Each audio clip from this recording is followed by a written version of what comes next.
So, Asha, can Pete Hegseth order the military to go to war in our cities? It's complicated. I'm Renato Mariotti. I'm a former federal prosecutor, a practicing lawyer, and a legal analyst. And I'm Asha Rangappa. I teach national security law at Yale University. I'm a former FBI special agent, and I'm the author of the Freedom Academy Substack. And hi, I'm Mark Hertling. I'm a retired lieutenant general in the U.S. Army, and I'm their esteemed guest today. And we're here to help you understand topics that can't be boiled down into a soundbite or a skeet. Well, General Hertling, thank you so much for joining us. It's a real honor to have you with us today. No, it's a pleasure to be with both of you. I really enjoy the things you do, and it's fun to be with you to talk about some very difficult, complicated things. Yeah, I feel like, we love having, we don't bring on guests very often. And I love it when we do, because I think we bring on people who know a lot about the topics, but it's usually because something crazy has happened.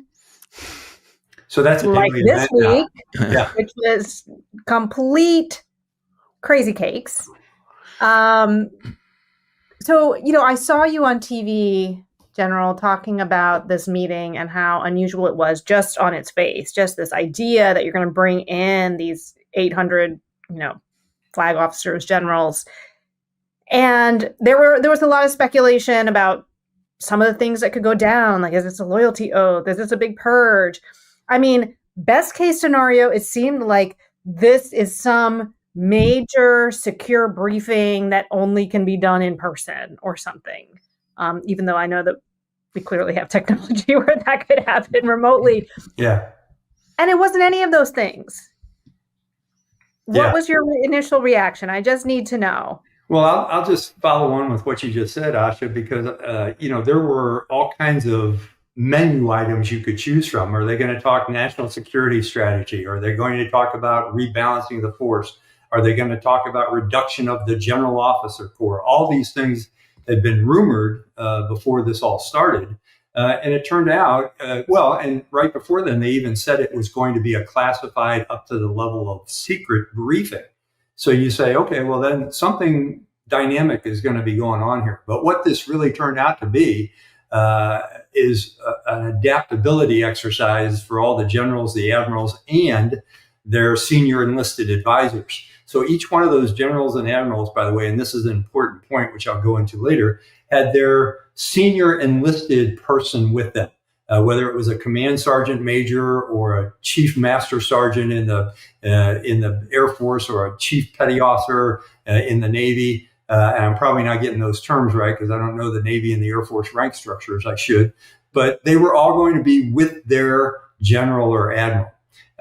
So this is a pretty big deal. This almost never happened. Well, no, I'll restate that and say this has never happened before, especially with this number. What it turned into was basically a public ass-chewing contest from Secretary Hegseth. And there is a mantra in the Army for leadership that says you praise publicly and you counsel privately. Well, this was just the opposite of that. This was a counseling, an open forum counseling of all the senior leaders from 1-star to 4-star and their senior enlisted NCOs, non-commissioned officers, in a room with a television camera that was broadcasting it not only to the United States, but to the world. And truthfully, I received a whole lot of text messages and emails, not only from some of the people in that room, because a lot of those men and women were junior officers when I was retiring. So I know a lot of them, and I mentored a few of them. But I was also getting messages from around the world, from former colleagues in Europe, heads of armies in many of the nations in Europe saying what's going on. So this was not just a counseling session, if you will, from the Secretary of Defense telling what his expected standards are and how he didn't feel the military forces were meeting them. But this was a public power play. And that's what made it really unfortunate And then later on during the planning cycle, and I don't know if this was part of the plan from the beginning, but it seemed to be an add-on. Oh yeah, by the way, the commander-in-chief's going to come over and talk too. And that turned into a very meandering speech. That's not the way these kind of sessions go. So if I were to put myself back in my role as the commander of U.S. Army Europe as a lieutenant general when I retired 13 years ago, if I had to have gone to this meeting, I would have first of all been figuring out, okay, what's this all about and how do I prepare better for it? Just like a lawyer does when they go in the courtroom. But then afterwards, I had to take the notes back, which all of us carry around, these little notebooks, these little moleskins that you can write what happened and take it back to your troops and your subordinates. And I would have had to explain to my subordinates what occurred and what changes we would have to consider making. And that's difficult from what we heard yesterday as well, because the changes in standards were a little bit bizarre, as I've heard one person say, all the way to the president's meandering speech, which represented the same kind of talk he gave at the UN, which was very confusing. So that's what the military folks who were very professional got out of this. I guess, one parallel that I want to draw, because I want to make sure everyone listening and viewing this understands, there's something that Asha and I have talked a lot about in that in terms of the Justice Department and some of the norms and expectations we have that presidents don't get involved in charging decisions, don't get involved in interfering in the administration of justice, for example. There's also, although of course civilian control of the military is an important concept and something that I think we treasure in our country, there have been important norms and values in terms of how the President of the United States, and to a lesser extent, the Secretary of Defense, interacts with the military. I really think it's important for everyone listening to this to understand your perspective on that, because it's something that people have a vague understanding of, but they don't really understand the way you do. Yeah, well, the president is the commander-in-chief. The Secretary of Defense is his interlocutor with the various commands around the world, the combatant commands like European Command, Indo-Pacific Command, Southern Command, Northern Command, all of the 4-star generals who are spread around the globe, and each of them have subordinate leaders. So orders should follow a chain of command from the president to the Secretary of Defense to a combatant commander, then to the subordinate commanders. But in this case, everybody was in the room. All the commanders from 1-star to 4-star were in the room. So there was a little bit of a violation of the authoritarian requirements that we normally have in the military of passing information from one level to another. The other thing that was challenging, and I'm sure you're going to get into this, some of the things that both Secretary of Defense Hegseth and the president said to take home with some of those leaders in the room were indicators of potential illegal action. And as commanders reporting to the Secretary of Defense, we are obligated through civil military relations in a democratic society to obey the orders of the civilian leaders, whether we agree with them or not. But there's a caveat there, and that is it's the legal orders that come from those civilian leaders. And what we heard yesterday is some indicators that there may be some orders in the future, and there were some that were passed yesterday, and I can ripple through those real quickly, that had the potential for putting commanders in a position where they were asked to execute an illegal order. Like what you say? Well, Secretary Hegseth said, we're going to do away with these rules of engagement, and we're not going to pay as much attention to the Geneva Convention or the laws of land warfare. The president said, we're going to put military soldiers on the streets of the United States and even use some of the cities as training grounds. I'm not sure what that means. So that could be legal. It could be illegal, depending how the authorities are in place. But there were several other things that followed that. And even, even calling the Department of Defense the Department of War is something that should be approved by Congress. But it's just now Secretary Hegseth is calling that a secondary nomenclature for an organization in the U.S. government. Okay, he can do that. And is that legal or not? Those are the kind of questions that came out of this. So I felt like there were three big buckets that Secretary Hegseth sort of addressed, and that sort of escalated in like levels of alarm that we should have. So the first bucket just seemed, he, as you mentioned, just railed against the physical fitness and appearance of the military, basically. I mean, and that seems like it seems like something that is squarely, I guess, in his authority to address. It doesn't sound like he needed to bring everybody, 800 people in from all over the world to do that, but this is about PT standards, and he called height weight indicators, fat generals and admirals, which I don't know if it's a great idea to insult your leadership, but in any case, facial hair, all of these things. Okay, bucket one, right?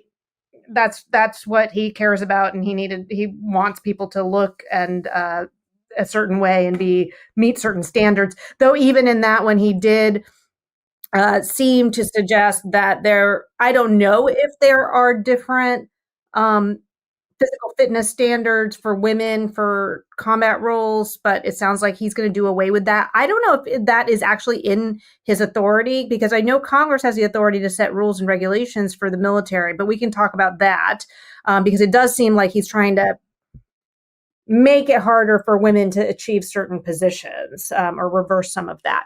The second bucket, which was more alarming, is this idea that certain structures that have been put in place to reduce things like sexual assault, harassment, all of those things, he wants to eliminate. Protections for whistleblowers, the ability to file anonymous reports. I mean, I know from having served on the sexual misconduct committee at Yale for 6 years, I mean, where those kinds of structures were created within the university, how important they are to basically having reporting channels and having mechanisms to address it. He wants to do away with that. And he mentioned that he wants to basically bring back hazing and that I guess officers can put their hands on recruits. And I don't know what all that means. So I want to address that with you. But that was kind of alarming because that signals a culture change and moving backwards in a lot of ways that I think the military has really tried to make progress on major problems. And then the third bucket, which was like DEFCON 1, was we no longer adhere to the laws of war, which, as you mentioned, I think creates a major issue just at the most fundamental level. Everyone in the military takes an oath to uphold and defend the Constitution of the United States. That includes the laws of the United States. The laws of the United States includes all of our international agreements. So this is a big problem. While it wasn't a loyalty oath directly, I would argue that it is a form of a loyalty oath because it is asking people, the officers, to essentially, as you said, either follow these legal orders, like choose between the Constitution and what they are going to be asked to do. That's what I heard. So those are the three buckets. And I don't, the first, we can just run through them. It seems like the first one is maybe not as important, but that's, I think, a good maybe framework to kind of go through. No, and it's a pretty good framework. And I'll start off by telling you, when I'm usually introduced on TV shows or wherever, they always say Lieutenant General, former commander of U.S. Army Europe. Well, that was my last job, and it was a great job. I loved it. Before I had that job, the one assignment I had before there happened to be the commander of IMT, which stood for Initial Military Training. So I was in charge of all the basic training sites and the advanced individual training sites. There were a total of 27 of those for new recruits, new civilians coming into the Army, new officers, and new warrant officers. So when you're talking about a force that takes in 160,000 people per year back then, when I was commanding it, this first issue of the physical fitness and the appearance standards is critically important. You set that from day one. And what we saw back then, Asha, truthfully, is the deterioration of America's society in terms of people can't do the kinds of things that they used to be able to do physically. So we actually had to do some testing and see how do we get people in shape to address the requirements of combat.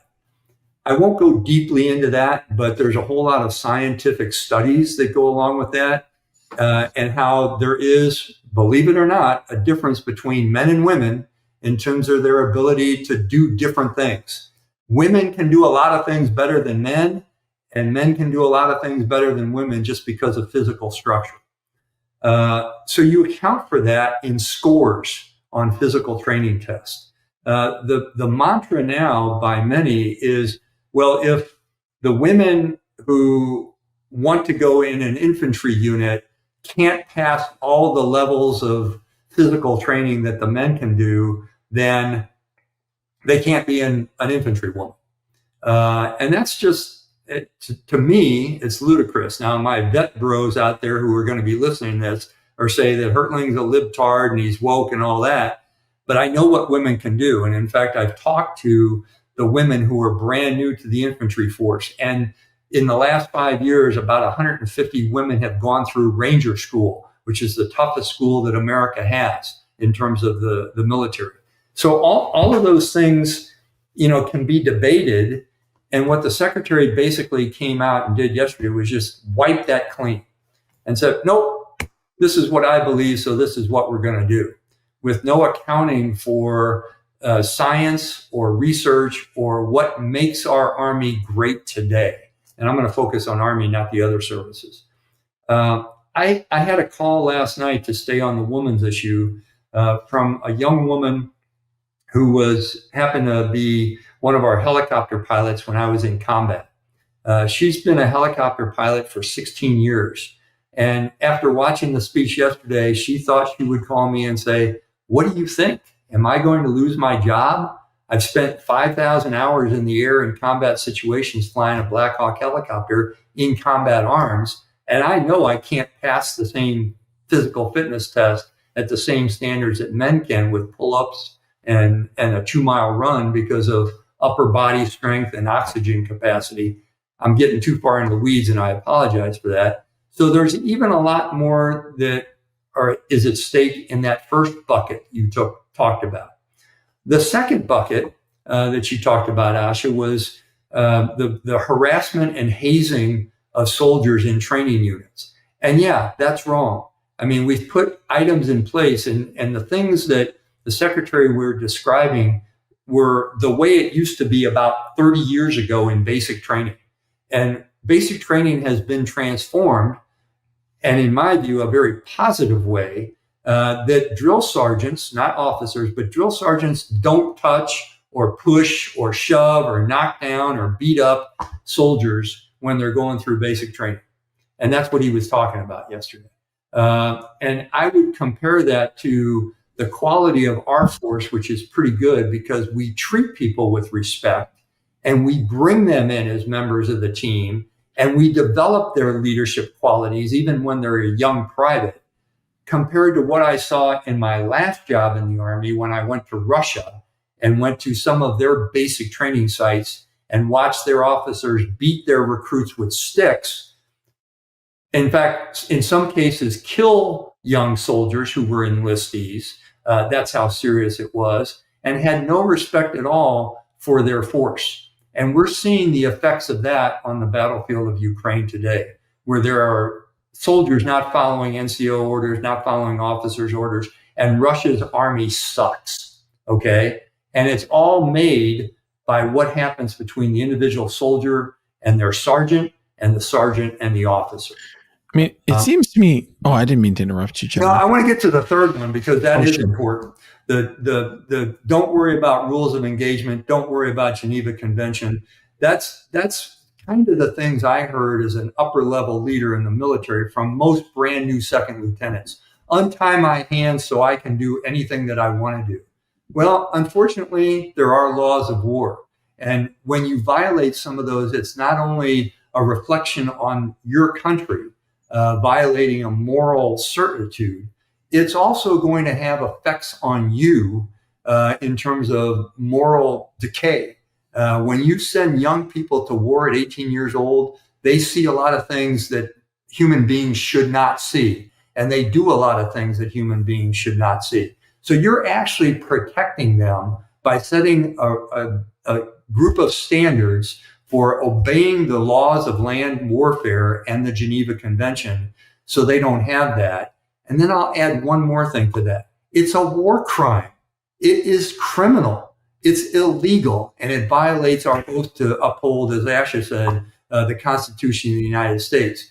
And as the president, according to the Supreme Court, is immune from any criminal activities, unfortunately, his Secretary of Defense and all the soldiers under his charge are not. So a couple of things really jump out to me, General, that you said. I mean, one is, of course, talking about how in many ways this is going to make our military less effective because, just like we've seen in so many other parts of our government where we have a brain drain of people leaving everything from the EPA to the CFPB to the SEC, all these people who have decades of experience in government leaving.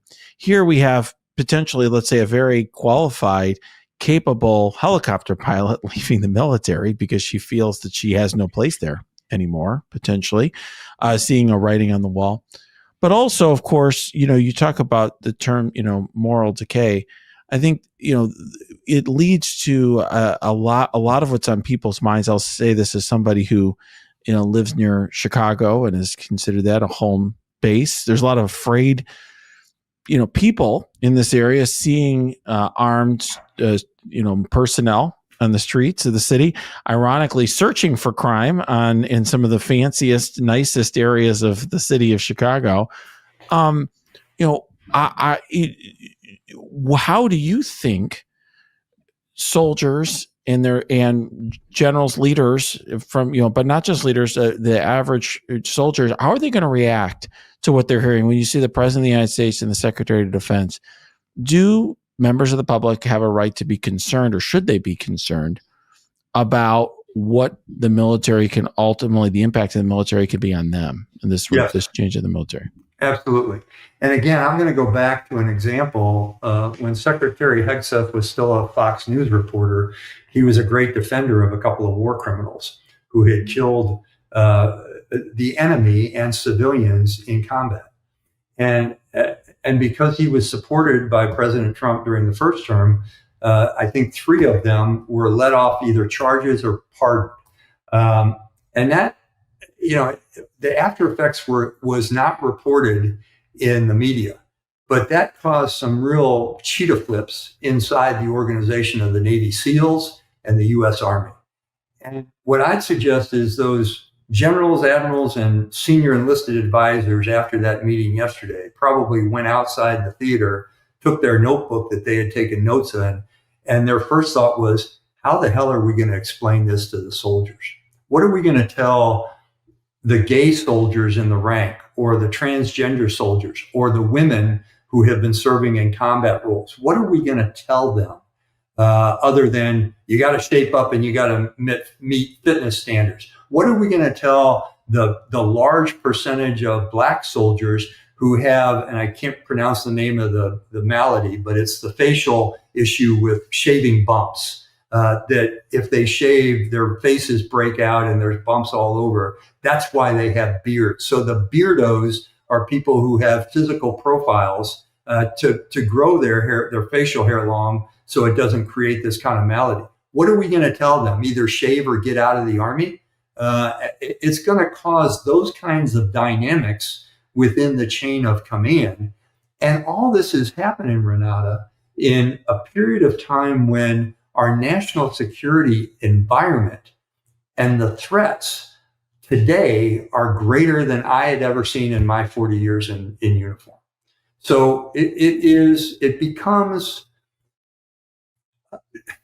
I don't want to counter the Secretary of Defense because he has an awful lot of power. But boy, oh boy, is it a distraction for not only the senior leaders, but also for the soldiers serving. And by the way, the last thing I'll point out, all of these young men and women who join the military forces do it to be part of something bigger than themselves. They do it to serve others. They don't get paid real well. I mean, this isn't, they don't join to get the pay because it's not very big. And the 4-star generals don't stay in because of the pay. They could quickly get out and get jobs for double or triple the amount that they're being paid as generals. Trust me on that one. So what is going to happen to that retention? Well, we've seen indicators of it in California when National Guard troops were put into Los Angeles. There's already indicators in those Guard soldiers going in there and indicators from the ones that were sent into the DC area, picking up trash and putting out stuff that goes under bushes, the mulch. That's not what they signed up to do. So in Los Angeles, we're already seeing those National Guard units declining in terms of their re-enlistment rates. I didn't sign up for this. I'm not gonna continue to do this, even though it pays me a couple of extra dollars a month so I can get by. I don't want to be a part of this anymore. And I think my take, and I have no proof to this, that it's going to continue to affect re-enlistments and retention in the military. So I wanted to address a couple of points that you made. First, I love that you pointed out that Russia's military sucks. Just to highlight the fact that not too long ago, Ted Cruz tweeted a military recruitment video of Russia's military, touting it as some kind of great example that we should be aspiring to. And it was a very, I would call it kind of toxic masculine recruitment video. I mean, they were all white, all had shaved heads. There were no women. I mean, obviously this is Russia, so I don't know like how, racially diverse it is, but it wasn't. And he was suggesting that our military was weak in comparison. I'm just glad that you pointed that out because that has always been. And it made me so mad at the time. And by the way, I also just want to say that I don't think that Ted Cruz could probably do a single push-up. But anyway, go ahead. Well, I was going to just say, I think we had a shorter version of this conversation when that happened. And I remember saying, it's interesting that Ted Cruz is going to insult, those in the military when he's never been in the military. How does he know? And what I'll tell you is, after 40 years, I'll tell you, when I first joined the military, it was rough. We were coming out of Vietnam, and there was a magnificent transformation due to some senior leaders, the kind of guys that were in the room, guys and gals that were in the room yesterday. No, it would have been all guys at the time because the WAC Corps in the Army was still in existence until 1974, the Women's Army Corps. It was separate and not even close to being equal. That was part of the transformation of the military after Vietnam. And over the last 20, 30, 40 years, that military has grown in capabilities. They have adjusted to the time. They have fought some wars that were very difficult to fight. And that's another mantra that the vet bros will use. Well, what war have you won recently? You lost in Iraq and Afghanistan. And I would debate anybody that says either one of those was a loss for the military. But they seem to also forget Desert Storm in 4 days, or the operation in Panama, or some of the other strikes around the world that we were asked to do at short notice, or all the things that remain unseen that the military does. So I'm sure Senator Cruz has his own opinion on some of these things, but he probably shouldn't voice that opinion on things he knows very little about. I just wanted to point out also on the pardoning of war criminals that Trump did. One of the things about the military, and you and I have had this conversation, General, that there is such a strong code of conduct that soldiers are socialized into, and when you turn that upside down, I mean, it is a very autocratic move to glorify the violation of a code so that, you're kind of sending the signal that the only code here is the loyalty to the leader. So I think that there was a reason behind that. And it gets to this idea of sending troops into the streets, right? To get to our original question, which is, how can we condition this force to be willing to see American cities as a battlefield and Americans as the kinds of enemies that they would see in a foreign theater, that they might be willing to take action at? I mean, and I think that is really the long-term psychological project that is afoot right now. Yeah, I think it is too. Yeah, I think that making it normal is what many are trying to do. And that's why, if we can take anything positive out of the session yesterday, it was the discipline and restraint of the individuals in the room. It was a collective reminder in this day and age that we have this professional culture of the military, of these individuals who have been trained in the most important thing is your oath to an idea, the Constitution, versus an oath to a person, the president. And that transcends politics. The professionalism and discipline of all the people in that organization. And I'm sure that there were some of those people were Trump supporters. There's no doubt in my mind. But they realized that part of their professional requirement was to maintain their discipline and their professionalism as they were a member of that audience. So if your question is, will that oath be overcome? Will leaders who are asked to do illegal things do them? I don't think so.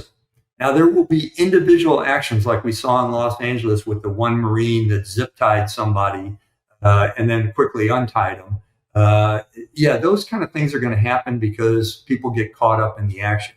But when you're talking about commanders saying, no, we will not commit an illegal act, that's not who we are as a military. We defend the people of our country. We defend the Constitution. We don't go against them unless you decide to call something like the Insurrection Act and you demand that we attack our fellow citizens because you have called an act. That's the one troublesome moment that I see on our horizon. And I think we're building up to the potential for that. Well, it's clearly what Trump is trying to do. And it's interesting to hear you kind of describe what you saw there, because that was, I think, my real question and what I've been trying to puzzle through. There's a lot of television commentators saying, well, look, Trump is trying to treat this like a political rally, and the soldiers weren't laughing along, or the soldiers, the generals, admirals, et cetera, were not laughing along. They kind of weren't reacting. They seemed uncomfortable to me. That was my read of somebody who's not in the military. I guess what I want to understand is, I mean, you've talked a little bit about trying to figure out how to digest this and bring it to people who are under their command. But I think how can somebody who is being told by the president of the United States that there are enemies in our cities and that it's ordinary to use and appropriate to use force and use military force in our cities, how would you characterize the reaction that you saw, and how do you see that playing out? Well, the first thing I saw, and I had the same experience, I was putting myself in the seat, to be honest with you. I wasn't watching. I was trying to think about what it would be like had I been there. And the first reaction was just staggering, that how every principle of leadership was being violated by Secretary Hegseth as he was trying to establish standards. We don't do it that way. I mean, that's not the common approach to leading, especially individuals who, if you think about it, in that room of 800 people, each one of those people in those seats have anywhere from 25 to 40 years of service, each of them. So you calculate that there was probably a couple of millennial worth of experience in that room. And you're being lectured by a guy who just wants to change the standard. So the first emotion I had was, this is staggeringly stupid. This is dumb. And it's inappropriate and just contrary to what we believe. The second thought I already expressed to you of taking notes. Some of these things just don't fit with logic and reason. They just don't make sense. And it's not something that I know anything about. And yet I'm now going to be responsible for telling if I were back in Europe, my 60,000 soldiers on the landmass of Europe, what I just heard in this conference, and getting them through it. The third thing is, what is it going to do to our alliances? How did our allies take these two presentations, and how did our enemies see them?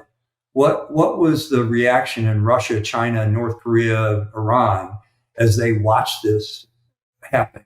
I got a couple of text messages from European colleagues, people who were my counterpart in different European governments last night, who watched it, and they were aghast and said, "We don't understand what's going on. You guys are the best trained army in the world. Why is this happening right now?" And I found it hard to explain to them, and I didn't. I just said, it's something we're going through right now. That's the best I could give. But that isn't going to fit in with the soldiers who see themselves as being used. And I'm sorry, that's a long way around what I'm going to say, Renato, and that is, the military, there's this Clausewitzian principle that he calls something the triangle. And it's an even, a three-sided triangle where there's trust between the military and the government and the people, and the people and the military. And if you lose that trust, if you're doing things like the Russian military has with their government and their people, then you're going to lose wars badly. And a lot of people are going to get killed. And if you take your eye off the ball as a government because you've lost trust and you're trying to impress people and be the hardcore guy that, some people try and be, you're going to lose trust with at least a lot of the people, and you don't come together as institutions. So those are, it all boils down to trust, and we can't lose that. And yet I would tell you, I saw a poll last night that said America still trusts, 62% of Americans still trust the military. I'm wondering how that's going to change over the next couple of weeks. Well, I think part of the high trust of the military is that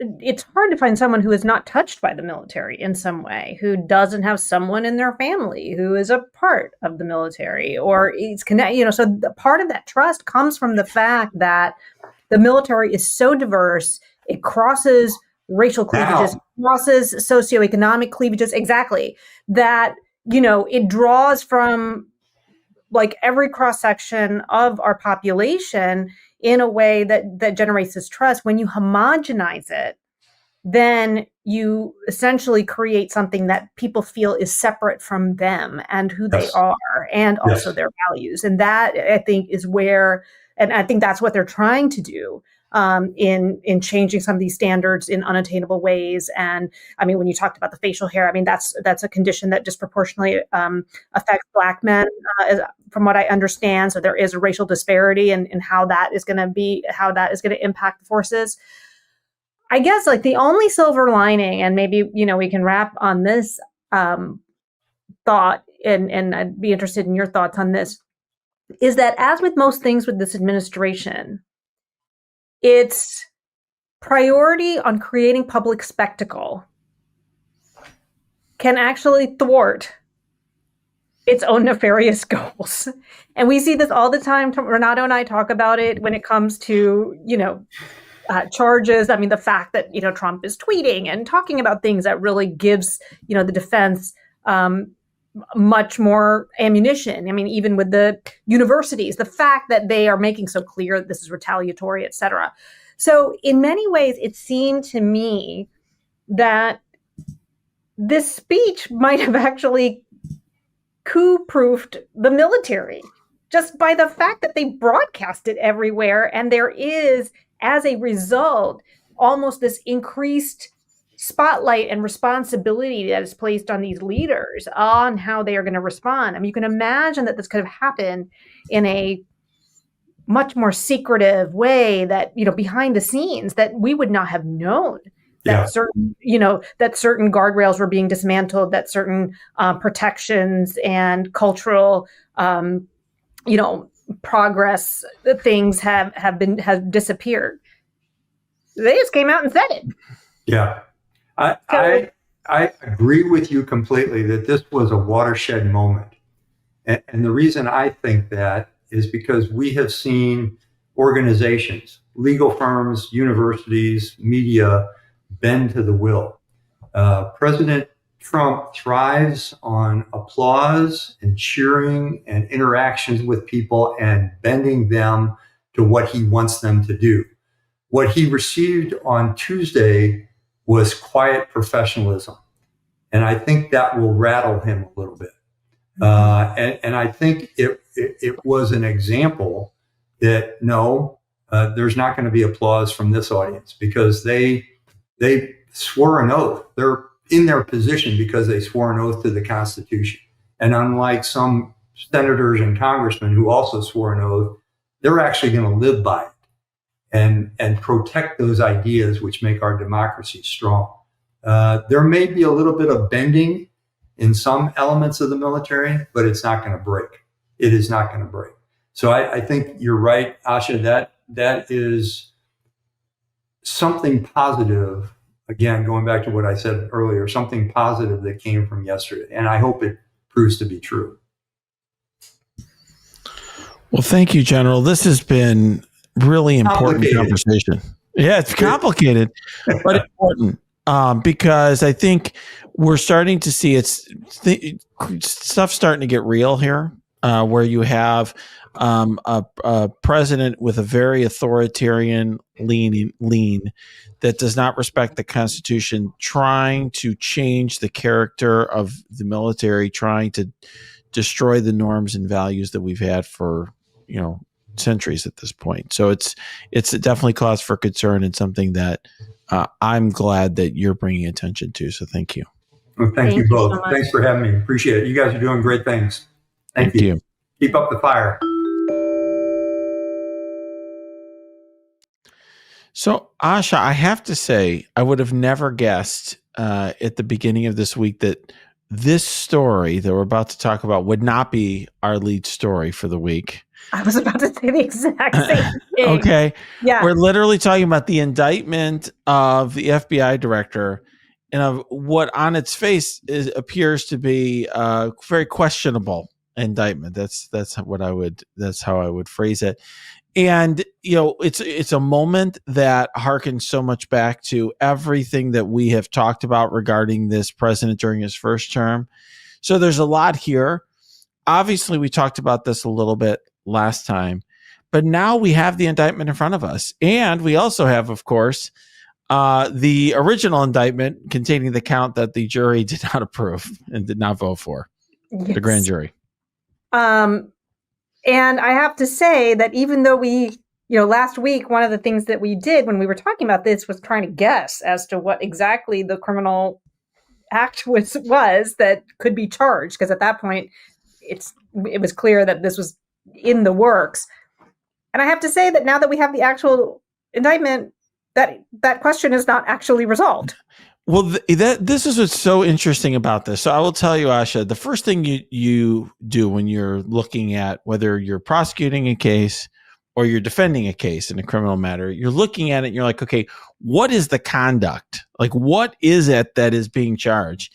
And in a false statement case, which this is, okay, at least the first count, and it's really basically two counts effectively, all focus on a statement, although we'll get to this issue with the second count. But a false statement case, you look at what is the statement, and on its face, there's a problem. There's multiple problems with the indictment when we're looking at count one of this indictment, because it says in count one, paragraph 1, that James Comey falsely stated to a U.S. senator on September 30th that, quote, he had not, quote, authorized someone else at the FBI to be an anonymous source in news reports, unquote. One problem, a threshold problem, is James Comey never moved his lips and said those words on September 3rd, 2020. What they're really doing is they're taking Ted Cruz's words that he affirmed, and they're putting him there. And so I don't even think that statement as written is technically accurate. Right. Now, because if you read the words, it accuses him literally of falsely stating, and then it has those words in quotes. So that is the accusation, that he actually uttered those precise words himself. Right. Now, maybe there's some case law out there. I don't know. I've not researched this issue because candidly, I've never seen a false statement case that charges things that the person didn't actually say. Okay. And it's on video. No, I've watched the video a bunch of times. I got to tell you, I'm preparing for this conversation. I watched that exchange between him and Ted Cruz a bunch of times. And I was trying to figure out, how am I going to explain this to people? Because Ted Cruz is referring to something that Comey said in a prior testimony in response to a question from Senator Grassley in like 2017. And so Cruz he trips up his words, asks about something that Comey said back in 2017. And Comey's like, well, I stand by my testimony. And none of that complexity is in this count at all. And so I think that as a threshold matter, this is one of the rare indictments, and I can explain why it's rare, where I think there's a chance it just gets tossed out on the paper. In other words, we don't even have to have a trial. Just in the four corners of this thing, it doesn't even stand up. So just so that we can harken back to one of our earlier episodes, in terms of specifying the conduct that was actually, that you're accusing the person of. I mean, I guess there's the quotation there, but we talked about this a little bit when Trump was indicted by the Manhattan district attorney. Right. Remember, we talked about how that indictment was very thin, though that seems to be the practice in, I guess, the New York courts or whatever. But remember, we were talking about a bill of particulars where the defense asks the prosecution to provide more information on exactly the conduct that they are accusing of being criminal. And I'm not sure whether that is a road that would even need to be. I mean, it sounds like from what you're saying, this, as you said, could be just tossed from the get-go. But if it's not, is that the next step? Well, it's like a tale of two counts here. So it's really interesting. But really interesting that you brought this up, Josh. I will note, I was so fair-minded back then. If you recall, Trump was the one being indicted. I'm not. Yeah, you're like, this is so unfair to him. I actually, yeah, and I've said I'm not a fan of Donald Trump. I think that's fair to say, and it's well established. But I'm like, look, it's BS to have an indictment where you don't even know what the hell is going on. Like, you need to specify what the conduct is in the indictment. It's just how our system's supposed to work. Yeah, because how else is someone going to actually mount a defense? Like, what are they defending against? Exactly. So that is my issue with count 2 of this indictment, which we haven't even gotten to yet. So if you look at count 2, it basically says that Comey corruptly endeavored to influence, obstruct, and impede this congressional hearing by, quote, making false and misleading statements before that committee. What statements? Which ones? What are you talking about? Like, in other words, what is he supposed? You're supposed to, if you're the defense here, look through the entire transcript to try to guess what the false statements are. So unless they're just referring to the singular one in count 1, and the government is willing to just limit it to that, I think they're in trouble on that one. They're going to have to do a bill of particulars. As to count 1, I think it's worse, because with count 1, I just don't even think, like, the problem is a lack of specificity. I think, like, it's not even accurate. So it's like, if I'm like, well, you said this on your loan application for your mortgage fraud, since we've talked about that recently, and you didn't actually say that in the application, like, that's kind of a problem for the government in that count. And we haven't even gotten to the other count that the grand jury didn't return a true bill. And you can see why, the other count, because when you look at it, what it alleges, I'm looking at that failed count here. He quote, falsely stating to a U.S. senator during a Senate Judiciary Committee hearing that he, James Comey, did not remember being taught of person one's approval of a plan concerning person 2 in the 2016 presidential election. good luck proving beyond a reasonable doubt what someone remembers. Like, I mean, that I've never seen that before in my life. Someone try to charge that as the false statement. And of course, the grand jury, which is like you can indict anything. And no, there's no defense there, but the grand jurors themselves looked at that one and they're like, that doesn't make any sense to us. Yeah. So they tossed that one. And by the way, this is all conduct that at least the one that they did get the indictment return on, that occurred on September 30th, 2020. We are recording this on October 1st, 2025, which means the statute of limitations has passed. So if this gets tossed, like without, in other words, there's no ability to, correct anything here and refile charges. It's a very interesting, that's what I'm saying, this is a very interesting situation, Asha. I mean, per bill of particulars, okay, you can specify for count 2, perhaps. I don't know, because it's so vague, they can specify it. For count 1, I think they may be in trouble unless this somehow there's some case law that this is that this can be saved, which on its face it seems very questionable to me. They can't indict some different statement from that same testimony later. They can't fix this count because it is what it is, and the statute of limitations is over. So I think my former boss, Pat Fitzgerald, who's defending James Comey, is got a lot to work with here. I mean, this is a sort of case where I would ordinarily consider a speedy trial, which you usually don't consider, but I might consider it here because they clearly don't have their crap together at the U.S. Attorney's Office over there. But boy, there's a lot of briefing that you'd want to do before you even got to trial on this one. Well, there's yet another problem here, Renato. Oh my God. There's more? Yeah, which you didn't even catch. So this indictment was signed by and only by Lindsay Halligan. True.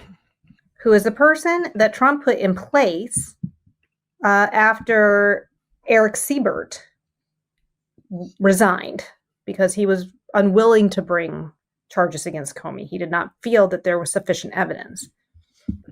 Eric Siebert, as I understand it, is an interim U.S. attorney who was put in place, appointed by the judges of the district under a statute, the Vacancies Act, and I think there's all these like procedural things.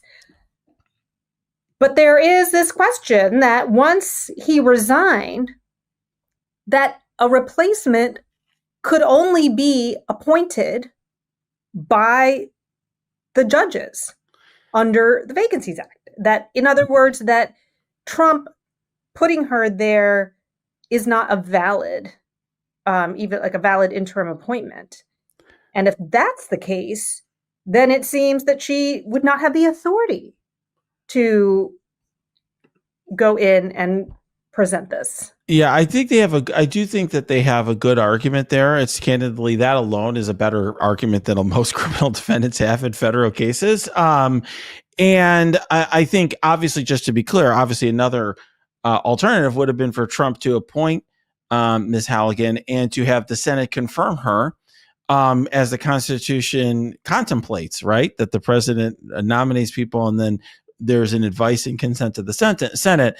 What this is really about, of course, is violating the separation of powers and undermining our constitutional framework. What I will note, though, is that I think that this Supreme Court may invalidate that portion of the statute that allows the judges to make those interim appointments. But I don't know if that saves Ms. Halligan because she hasn't been confirmed by the Senate. Well, for the Supreme Court to invalidate that part of the statute could get awkward, Renato, because it turns out that there is an Office of Legal Counsel memo from sometime in the 80s that addresses this very issue and basically says that when an interim U.S. attorney is appointed and leaves, that the replacement has to come from that same process by the judges in that district. That memo was written by Would you care to guess who it was written by? I know the answer. I've looked it up, so I can't. I know it. I knew this in the back of my head now that you're reminding me of it. But it's Sam Alito, right? It is Sam Alito. Yeah, who happens to be an associate justice of the United States Supreme Court, who would ordinarily be someone you might expect to vote for the Trump administration, although he doesn't like criminals very much, criminal defendants. He's not a big fan of them, I'm told. But yes, in this circumstance, yeah. So my point is that it would be hard for Tweedledum and Tweedledee, who always, want to go along with the Trump administration, to maybe do that, given that there is this history. Now, of course, they clearly have no compunction against going against previous positions that they've had and being inconsistent. But there is some irony that on this exact point, Alito would, like, there is actually black and white opinion from a long time ago that would side with the argument that benefits James Comey here. Yeah. So in an ordinary criminal case, and when I say ordinary criminal case, what I mean is a criminal case in which there's a substantial concern or question about the guilt of the defendant because there's a lot of really questionable evidence out there. It's evidence that could be seen either way. And the prosecution generally has an advantage at trial, this and that. I think in a typical case, you might spend years litigating a lot of these issues. Okay. Because you're in no hurry to get to the end of the line here and go to a trial. And in a typical case, typical defendant, United States versus John Doe, I could see a lot of motions and briefing on all of these subjects and trying to get an interlocutory appeal on this question that you just mentioned. In this case, though, the indictment is the punishment against James Comey. The indictment is the first indictment ever an FBI director, and it's about Trump sending a narrative that all of the criminal investigations of him were false and Comey's evil, and it's to pressure Comey and to paint him as a non-law abider, a criminal, and to make him suffer. And so I do wonder whether the right path for James Comey here is going to be to rush this to trial, to rush the briefing, rush the trial, assert a speedy trial rights, because he could clear his name rather quickly here. And that would be in his best interest. And of course, would also make for a dramatic, you can imagine some movie in 10 years titled 70 Days or whatever it is, in the time from his indictment to his trial of how that all plays out. Though it does seem like the initial defect that you pointed out on the face of the indictment, that it's just demonstrably false. I mean, that's something that they don't have to litigate for years and years. I mean, that's just something that they would raise for the judge and the judge could throw out, and it would be reviewed, I believe, for clear error. I mean, that doesn't seem like something that would realistically be reversed on any kind of appeal. If I would say that's right, unless there's some case law that I'm not aware of on false statements, that just seems really problematic. So, but ordinarily, the way Asha, the way this would work, right, is that an indictment would come out, there'd be all sorts of discovery produced. Maybe there's not a lot here, but ordinarily that would happen. You'd have some lengthy date to file motions. You'd file a motion, then they'd file a response and a reply, and then maybe the judge would grant the bill of particulars, and you'd have that, and you go back. You just skip all of that, and you just go straight to. I would say let's do the briefing really fast. I'm ready now. We're going to brief it next week. We're ready to motion. We want 1 week motions, 1 week on responses, 1 week replies. We're getting ready for trial. The defense goes up and plays the video from the the testimony is like, so my client didn't say that. Yeah, I mean, if you're going to deny the motion, then we're going to trial. And I mean, so I just think it's a very interesting. I mean, I would do the motion you suggested too. Whether Miss Halligan, in fact, had the authority, and win or lose, you've got those issues, but you might want to rush it to trial, because for James Comey, a person who is understandably concerned about his reputation and his standing and what this means for him and his family, just being in this position is punishment enough. For sure. So, Renato, before we go, I have really good news for you. What? So Chunk, who you mentioned last week as the fat bear that you thought was the top fat bear in Alaska's fat bear competition won. That's great. It's not as good as the White Sox winning. Okay, I would like them to win, but I will take it. All my teams suck, so I finally have a winner. The Bears are bad, the White Sox are bad, the Bulls are bad, but we've got Chunk. We've got Chunk. And it seems like it's a long time coming because Chunk has appeared in the competition every year since its inception. But this is his first title. Yes. In fact, there's a 2-time champion. I was picking the underdog by picking Chunk. There's a 2-time champion that Chunk defeated this year. So this is a big victory. So, I mean, are we going to see Chunk next year? I don't know. I hope so. He's got a broken jaw, apparently, which is really sad. He's eating a lot of salmon, so that's understandable. Yeah, okay. I don't know. That kind of makes me sad. But yeah, I don't know. Maybe we'll see him. We'll see him next year when we go on our cruise. Absolutely.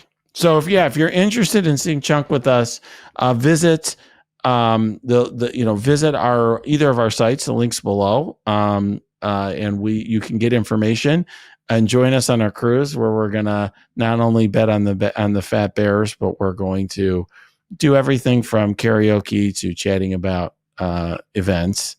And maybe, Asha, I'm gonna carry some of this good luck into my fantasy football team and some of my other stuff. Yeah. And now, I mean, I'm kind of looking at Chunk and I'm realizing, so Pancake goes to the vet on Friday. He's kind of fat.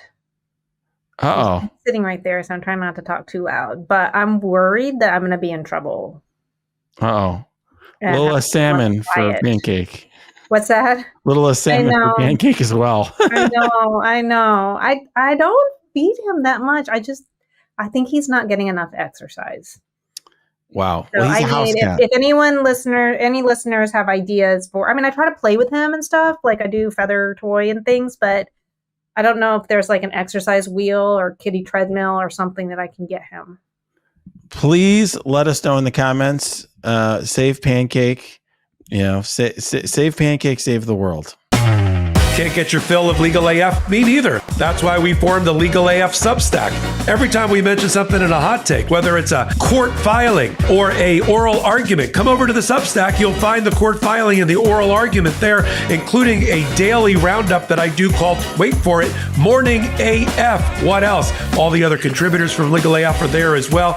We got some new reporting. We got interviews. We got ad-free versions of the podcast and hot takes. Where? Legal AF on Substack. Come over now to free subscribe.